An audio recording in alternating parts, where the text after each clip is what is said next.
주 얼굴 배울 때야 얼마나 좋으랴.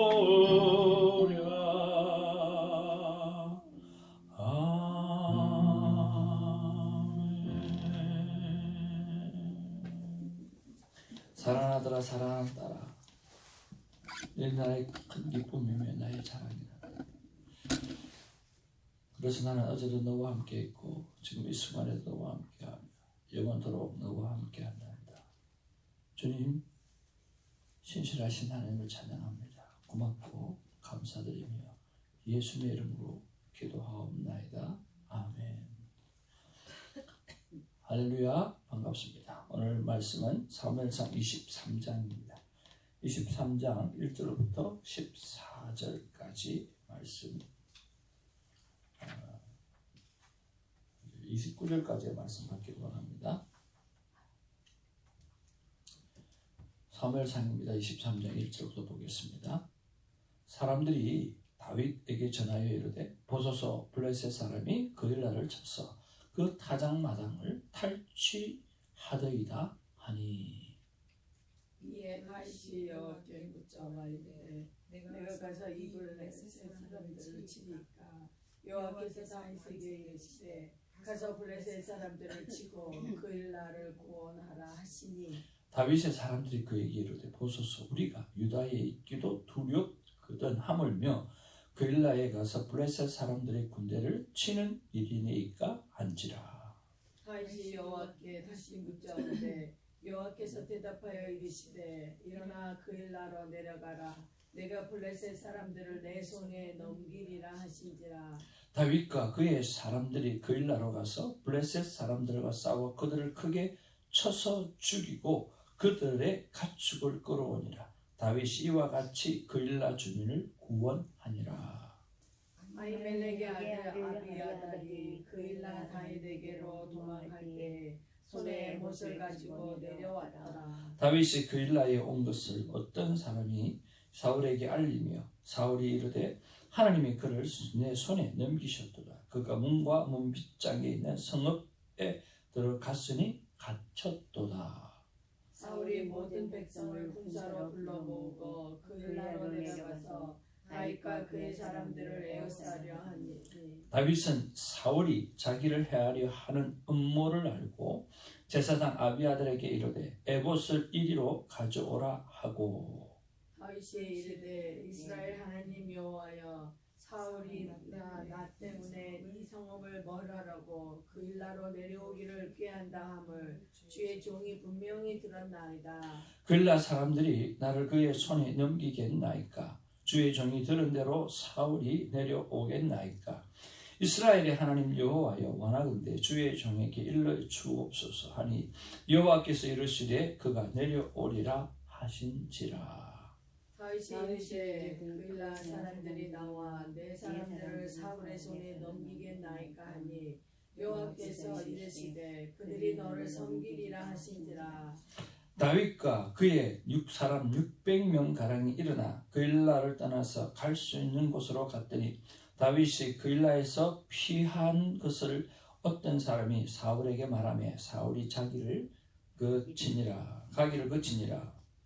다윗이 광야의 요새에도 있었고 또 시강야 산골에도 머물렀으므로 사울이 매일 찾되 하나님이 그를 그의 손에 넘기지 아니하시니라.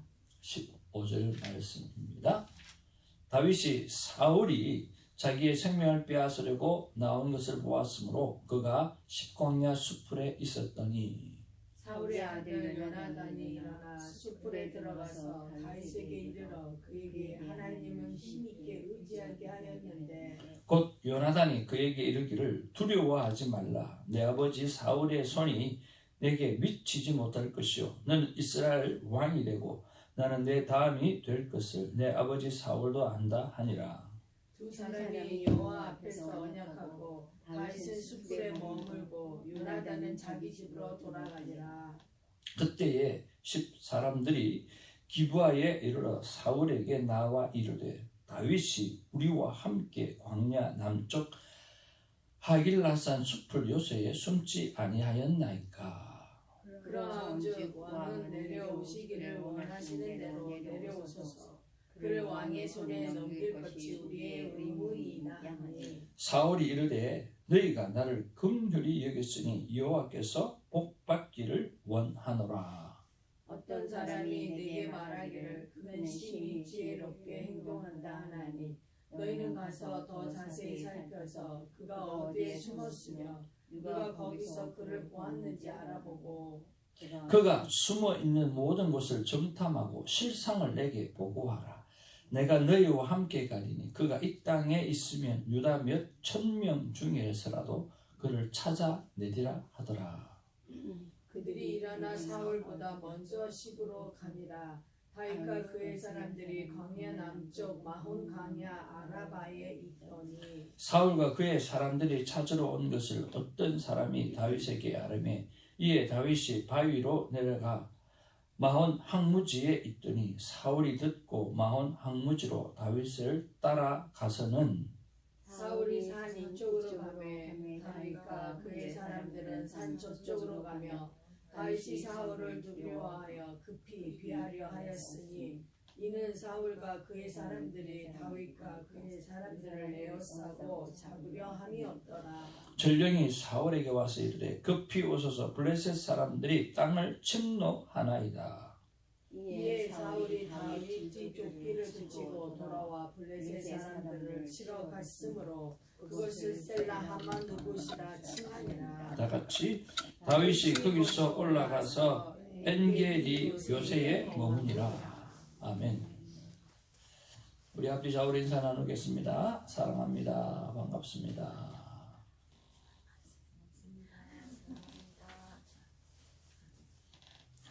우리는 하나님의 큰 기쁨입니다. 아멘. 우리는 하나님의 큰 기쁨입니다. 아멘. God is good all the time.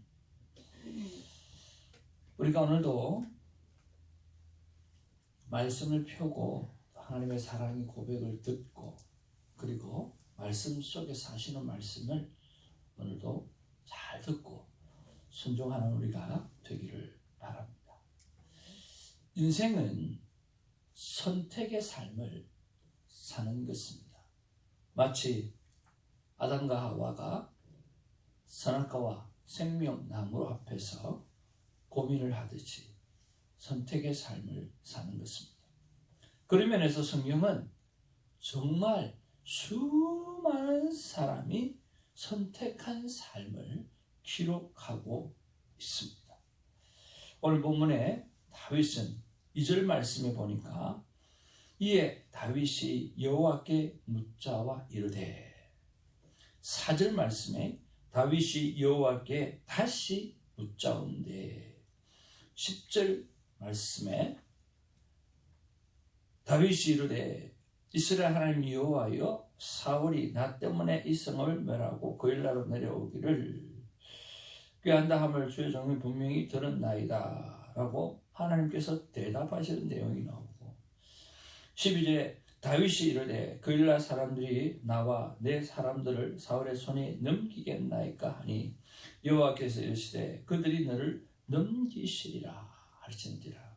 하나님이 다윗에게 답변하는 것이 나옵니다.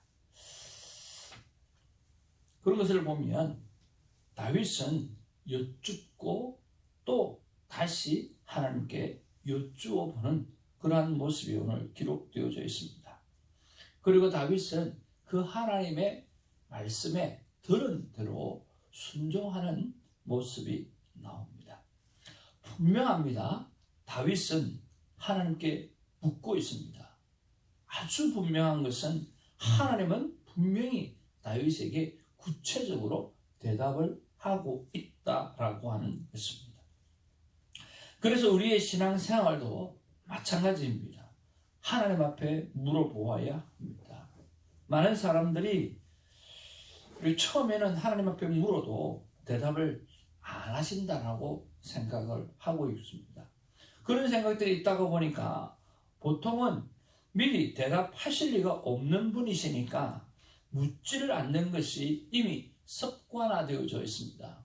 그래서 목사님이 그저 하시는 말씀, 그 말씀만 가지고 살아가려고 생각할 때가 참 많이 있다라고 하는 것입니다. 저는 이렇게 생각합니다. 목사님, 신앙생활이 무엇입니까? 라고 물어본다고 하면 저는 하나님 앞에 여쭤보는 것입니다. 라고 대답하겠습니다.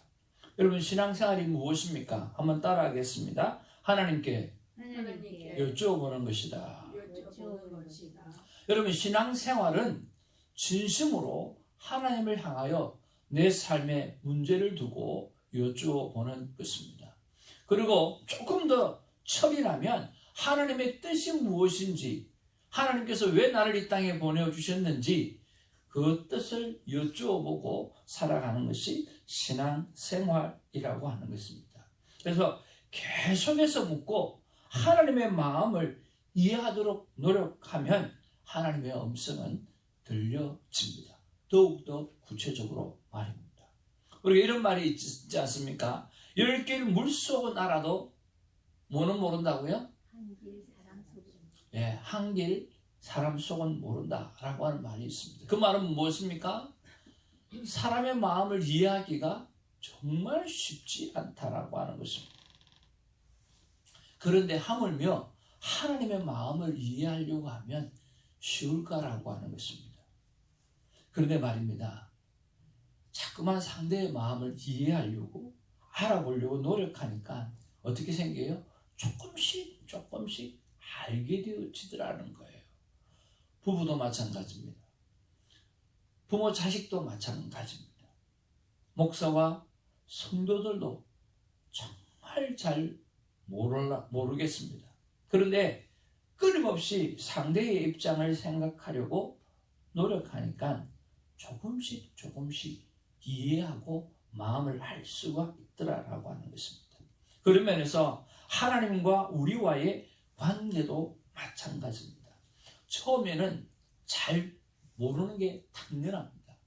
10개를 물속은 알아도 한 개의 사람 속의 마음은 우리가 잘 모른다 할지라도 조금씩 상대의 입장에 들어가서 이해하려고 노력하면 알아진다는 거죠.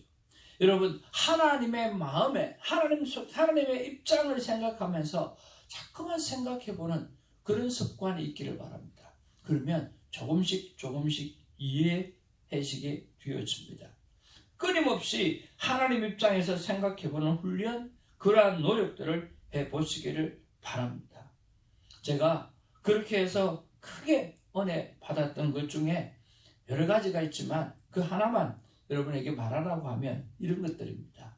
과연 하나님의 소원은 무엇입니까? 라고 여쭤보았을 때입니다. 과연 하나님 입장에서 제가 신학적 입장 이런 거 다 떠나가지고요. 인간됨의 목적은 하나님을 즐겁게 하고 영화롭게 하는 것이다라고 했는데 그런 거 다 떠나가지고요. 하나님, 정말 하나님의 소원이 무엇입니까? 하고 여쭤보았을 때 하나님 입장에서 생각해 보니까 여러분, 세상을 다 만들어 놓고 하나님 입장에서 생각을 해보니까 모든 것을 다 주신 하나님이 우리에게 뭔가 요구할 것이 없다는 생각이 들었습니다. 모든 것을 다 주신 하나님이 우리에게 무엇을 바라겠느냐? 선교 헌금을 바라겠습니까? 아니면 우리가 무엇을 하나님 바라시겠느냐? 하나님은 그저 우리와 동행하기를 원하시는 거죠. 같이 있기를 원하는 거죠. 천금만금을 주면 뭐합니까? 자식이 함께 부모님을 생각하고 부모님의 마음을 이해하고 있다고 하면 그것으로 정말 족하지 않습니까? 그래서 오늘 하나님의 소원은 하나님 입장에서 생각을 해보시면 여러분, 하나님은 우리의 뭔가를 받기를 이미 다 주신 하나님이 뭘 받겠습니까? 하나님의 소원은 우리가 하나님과 동행하는 것입니다. 따라서 신앙생활은 뭔가 하려고 하지 말기를 바랍니다. 신앙생활을 내 입장에서 하지 말고 하나님 입장에서 한번 서보기 원합니다. 내 입장을 하나님께 말씀도 드려보고 또 하나님 입장에서도 내 생각도 해보고 서로 상의하면서 그렇게 인생을 살아가는 우리가 되었으면 참 좋겠습니다. 다윗과 하나님과의 관계를 한번 보십시오. 얼마나 좋습니까? 다윗은 물어보고 하나님은 대답하시고, 대답하시는 그 음성을 붙잡고 다윗은 오늘 하나씩 순종하면서 살아가고 있다라고 하는 것입니다. 그래서 저는 적용으로 새벽에 나오신 여러분들의 마음을 한번 이해해 보기 위해서 여러분의 입장에서 한번 물어보았습니다. 여러분들은 새벽에 왜 나오십니까? 여러분들은 새벽에 왜 나올까? 잠도 안 주무시고 피곤하실 텐데 왜 나오실까? 하는 생각을 해보았습니다. 첫 번째는 여러분의 마음에 하나님께로부터 받을 은혜를 받고 싶은 기대치가 여러분 마음속에 잠재되어 있다는 생각을 하게 되었습니다. 그 다음에 또 하나는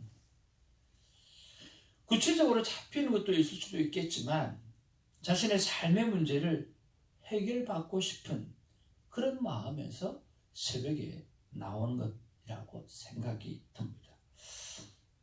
또 하나는 설교도 중요하지만 기도의 중요성을 잘 알고 있기 때문에 그래도 새벽에 나와서 기도해야 한다라고 하는 생각에서 나오시는 것으로 생각해 봅니다.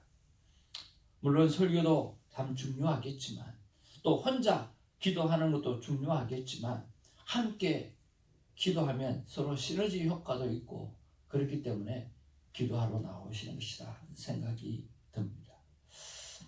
그리고 그렇다면 목사가 해야 될 일이 뭘까라고 하는 생각을 했습니다. 여러분들이 하나님께로부터 은혜를 받고 싶은 기대치를 가지고 새벽에 나오고 또 삶의 문제를 해결받고 싶은 기대치를 가지고 새벽에 나오고 또 설교도 중요하지만 기도의 중요성을 그가 알고 기도하기 위해서 나온다고 하면 그렇다면 과연 나는 무엇을 해야 하는가? 목사는 무엇을 해야 되는가? 라고 하는 거였습니다. 첫 번째는 이런 생각을 해봅니다. 내가 받은 하나님의 은혜가 있어야 한다는 거죠. 내가 직접 하나님을 만나고 내가 받은 하나님의 은혜가 있어야 한다는 거예요. 그래서 그 은혜가 성도들에게 이어져야 하는 소원함을 내가 가지고 있어야 돼. 그 기대치를 나는 가지고 있어야 한다는 거예요. 그래서 제가 먼저 하나님과의 만남의 시간을 갖고 내가 충만한 하나님의 은혜를 힘입고 그 만난 하나님의 그 은혜가 여러분에게 흘러갈 수 있도록 여러분에게 은혜가 되어질 수 있도록 만들어주는 도전의 삶을 먼저 살아야 한다는 그런 생각을 해보았습니다. 그리고 삶의 문제 해결의 정답은 성경을 통해 알려줄 수 있는 설교가 되어져야 한다는 것입니다. 오늘 설교 한 편을 듣고 그냥 지나가는 것이 아니라 맞아, 내 삶의 문제, 이런 문제가 하나는 해결받고 돌아가는구나 라고 하는 정답을 줄 수 있는, 여러 해답이 아니라 정답을 줄 수 있는 시간이 되어야 된다는 생각을 해보았습니다. 그리고 기도 응답을 간증하면서 기도의 중요성을 도전받을 수 있도록 만들어 드려야 한다는 생각을 해보았습니다. 기도의 응답을 받았던 사건들, 그것을 많이 여러분들에게 알려주어서 기도의 필요성, 그 필요성을 느끼도록 도와주어야 한다는 것입니다. 내가 먼저 은혜가 있어야 되고 그 은혜가 흘러 들어갈 수 있도록 만들어야 되고 삶의 문제 해결의 정답은 성경을 통해서 하나씩 알아가게끔 만들어 드려야 되고 기도 응답의 간증을 통해서 기도가 정말 소중하다는 사실을 알고 더욱더 기도해야 되겠다라고 하는 그런 마음이 들 수 있도록 만들어 드려야 하는 이 네 가지만큼은 꼭 기억을 하면서 말씀을 준비하고 예배를 인도해야 되겠다는 생각을 해보았습니다. 하나님 앞에 물었고 그리고 하나님 앞에서 말씀을 받고 이런 자세로 목회를 계속할 수 있도록 여러분 기도해 주시기를 바랍니다. 두 번째로 우리가 묵상할 것은 7절 말씀입니다. 여러분 7절 말씀 같이 한번 보기를 원합니다. 7절 말씀 다 같이 한번 읽겠습니다. 시작. 다윗이 그일라에 온 것을 어떤 사람이 사울에게 알림해 사울이 이르되 하나님이 그를 내 손에 넘기셨도다. 그가 문과 문빗장이 있는 성읍에 들어갔으니 갇혔도다. 여러분 7절 말씀을 보니까 사울이 뭐라고 고백합니까? 하나님께서 다윗을 내 손에 주셨구나. 그렇게 말을 하고 있습니다. 도대체 어떻게 해석을 해야 합니까? 어떻게 해석해야 돼요? 오늘 다윗이 하나님을 이야기하는 건 이해할 수 있습니다. 그러나 하나님께 버림을 받은 사울이 하나님이 다윗을 내 손에 붙였다라고 고백하고 있다라고 하는 거예요. 어떻게 이해를 해야 한가라고 하는 거예요. 이것은 여러분 잘못된 신앙의 분명한 예를 가르쳐 주시는 것이라고 생각을 합니다. 무엇이 잘못된 신앙인가? 하나님을 모르는 것이 아니라 하나님을 알고 있어요. 그래서 신앙생활은 하나님을 아는 것만이 신앙생활이 아니라는 거예요. 하나님을 누가 제일 잘 알아봅니까?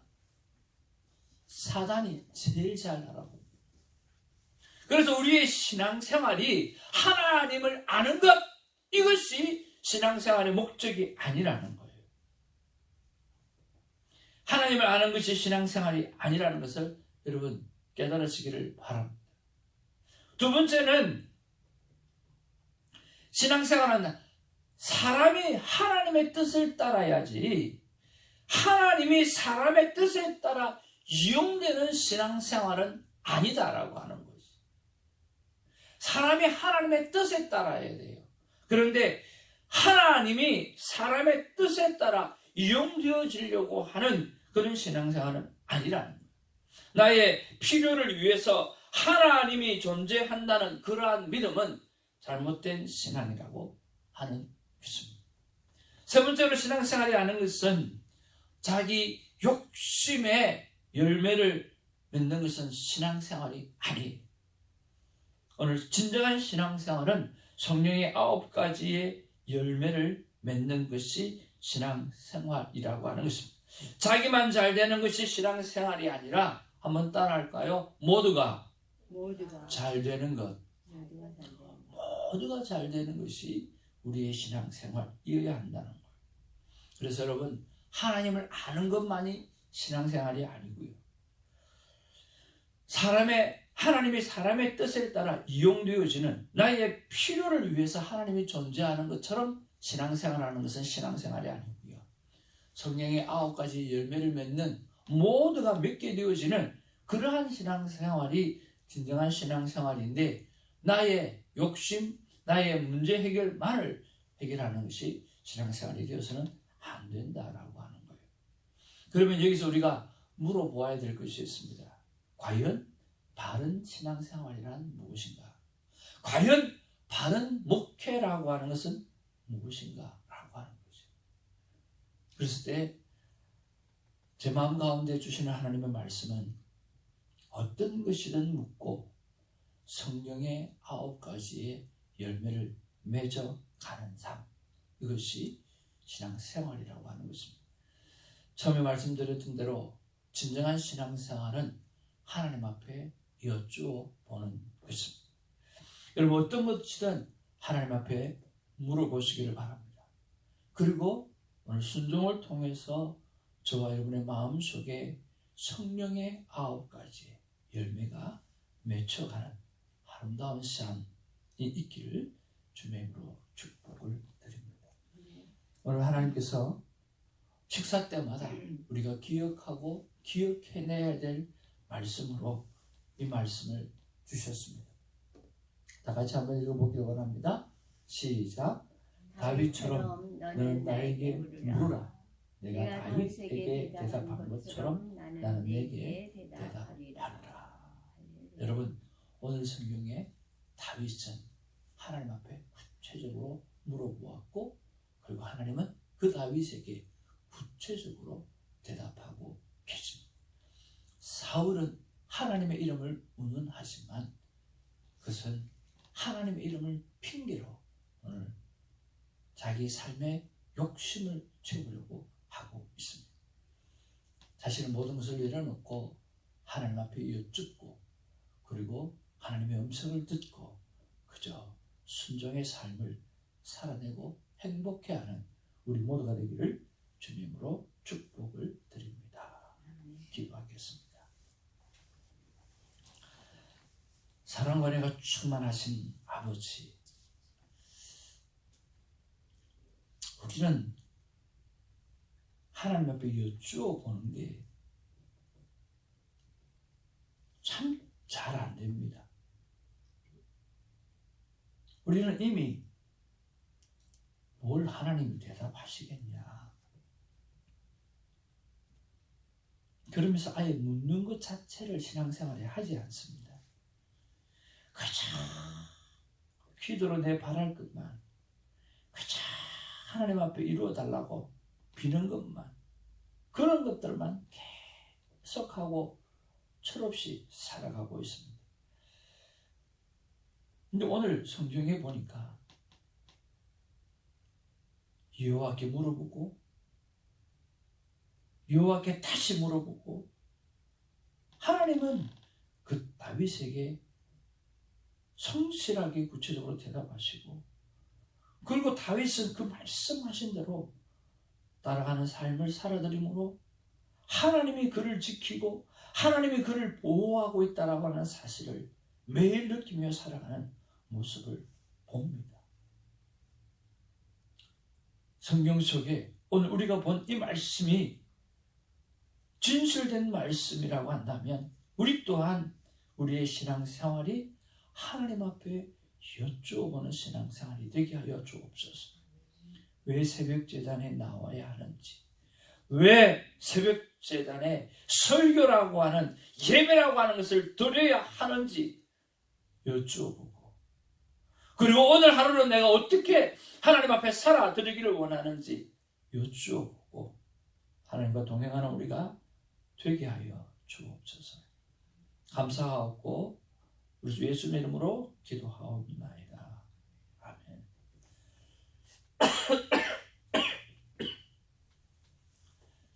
사도신경으로 우리의 믿음을 고백하겠습니다. 전능하사 전지를 만드신 하나님 아버지를 나가면서 그 외아들 예수 그리스도를 믿사 이는 성령으로 인도하사 동령녀 마리아에게 나시고 본디오 빌라도에게 권한을 받았사 십자가에 못 박혀 죽으시고 장사한 지 사흘 만에 죽은 자 가운데서 다시 살아났습니다. 하늘로 오르사 전능하신 하나님 앞에 앉으시다. 저리로서 산자와 죽은 자를 심판하러 오시리라. 성령을 믿사 거룩한 공의와 성도와 서로 교통하는 것과 죄를 사하여 주시는 것, 몸이 다시 영원히 사는 것을 믿사옵나이다. 아멘. 오늘 하나님 앞에 마음을 모아서 아름답게 여러분 궁금한 거 물어보시고 듣는 시간 되어지길 원합니다.